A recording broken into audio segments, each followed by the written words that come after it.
మీరెప్పుడైనా గరుత్మంతుడిని చూసారా? ఎవరైనా ఎలా ఉంటాడు అని రివర్స్ అడుగుతోంది నేటి తరం.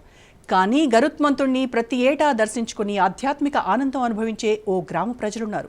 అక్కడ ప్రతి ఏటా శ్రీ సీతారామచంద్రుల కళ్యాణోత్సవం జరిగే సమయంలో గరుత్మంతుడు ప్రత్యక్షమవుతాడు.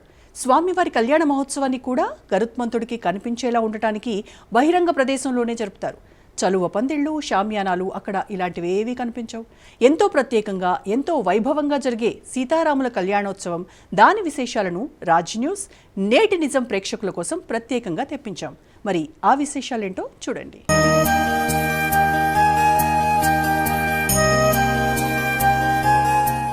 రామయ్య కళ్యాణానికి గరుత్మంతుడి ఆగమనం. ప్రకాశం జిల్లాలో ప్రతి ఏటా నేత్రానందకరమైన దృశ్యం. గరుత్మంతుడికి కనిపించేలా రాములోరి కళ్యాణోత్సవం.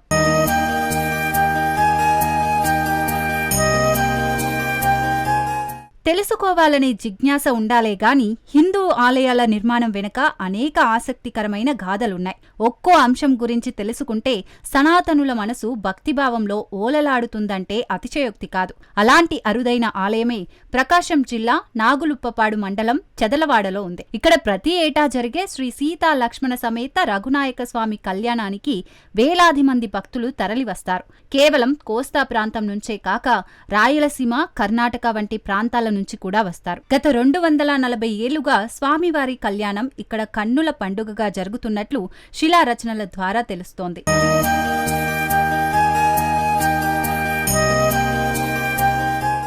ఆంధ్ర ప్రజలు కామన్ గా సంక్రాంతి పండుగ కోసం సొంతూళ్లకు వెళ్తారు. కానీ చెదలవాడలో రఘునాయక స్వామివారి కళ్యాణం చూసి తరించేందుకు దూర ప్రాంతాల్లో ఉన్న స్థానికులతో పాటు ఆ స్వామివారి గురించి తెలిసిన వేరువేరు ప్రాంతాల వారు కూడా ఇక్కడికి తప్పకుండా వస్తుంటారు.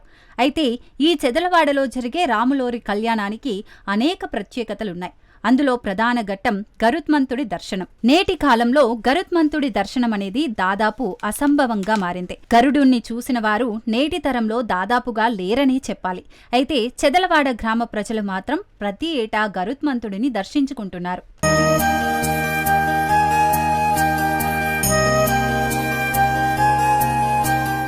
రాములోరి కళ్యాణం జరిగే సమయంలో ఎక్కడి నుంచి వస్తుందో గాని గరుడ పక్షి ఆకాశంలో ప్రత్యక్షమవుతుంది.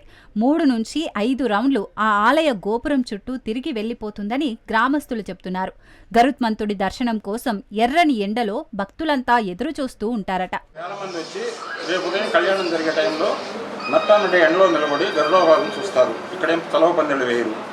కళ్యాణం జరిగేటప్పుడు ప్రతి ఒక్కరు ఎండలో నిలబడి పైన వచ్చే గరుత్మంతుడిని చూస్తారు. మా ఫ్యామిలీ మొత్తం ఈ రోజు కోసం ఎంతో ఈ సంవత్సరం మొత్తం వెయిట్ చేసి మా పిల్లలు ఎక్కడున్నా కానీ ఈ రోజు కోసం, ఈ చంద్రవాడి దర్శనం కోసం, రాములవారి దర్శనం కోసం, పైన తిరిగే గద్దల దర్శనం కోసం ఎక్కడి నుంచో వచ్చి ఈరోజు దర్శనం చేసుకుంటాము. ప్రతి సంవత్సరం రావడానికి ప్రయత్నం చేస్తుంటాము. ఇక చెదలవాడ గ్రామానికి మరో చారిత్రకమైన వైభవం ఉంది. రావణుడు సీతాపహరణం చేసిన తర్వాత సీత జాడ కనుక్కునేందుకు వెదుకుతూ వచ్చిన రాముడు ఇక్కడే వానర సైన్యానికి ఆదేశాలు జారీ చేశాడని చెబుతారు. వానర సైన్యాన్ని 4 భాగాలుగా చేసి ఆ 4 భాగాలను 4 దిక్కులా వెదుకమని పురమాయిస్తాడట. అందుకే దీన్ని పూర్వం చతుర్వాటికగా పిలిచేవారట. ఆ చతుర్వాటికనే కాలాంతరంలో రూపాంతరం చెంది చెదలవాడగా ప్రసిద్ధి చెందిందని స్థల పురాణం చెబుతోంది. ఈ ఆలయంలో ఇక్కడ చతుర్వాటిక అనే ఒక దీనికి పూర్వనామధేయం కలదు. ఈ ఆలయంలో సీతాన్వేషణకు బయలుదేరి ఇక్కడికి వచ్చినందువల్ల ఈ గ్రామానికి 4 భాగాలుగా, 4 వాటికలుగా ఇక్కడ హనుమంతుల వారి ఆధ్వర్యంలో 4 భాగాలుగా సేవలు నిర్వహించడం వల్ల చతుర్వాటిక కాలక్రమేణ చెదలవాడగా ఈ పేరుకి రూపాంతరం జరిగింది. ఈ ఆలయాన్ని అగస్త్య మహాముని నిర్మింపజేసినట్లు పండితులు చెబుతారు. ప్రతి ఏటా చైత్ర శుద్ధ దశమి నుంచి 16 రోజుల పాటు ఈ దేవాలయంలో కళ్యాణ మహోత్సవాలను వైభవంగా నిర్వహిస్తారు. చెదలవాడ రామాలయంలో ఉండే మరో ప్రత్యేకత ఏంటంటే సాధారణంగా స్వామివారి ఎడమవైపున సీతమ్మవారు ఉంటారు. దాదాపు అన్ని దేవాలయాల్లోనూ ఇలాగే ఉంటుంది కూడా. కానీ ఇక్కడ కొలువైన రఘునాథ స్వామికి సీతమ్మ కుడివైపున ఉండటం విశేషం. దేశంలో 1-2 క్షేత్రాల్లో తప్ప దాదాపు అన్ని క్షేత్రాల్లోనూ సీతమ్మ ఎడమవైపునే ఉంటుంది.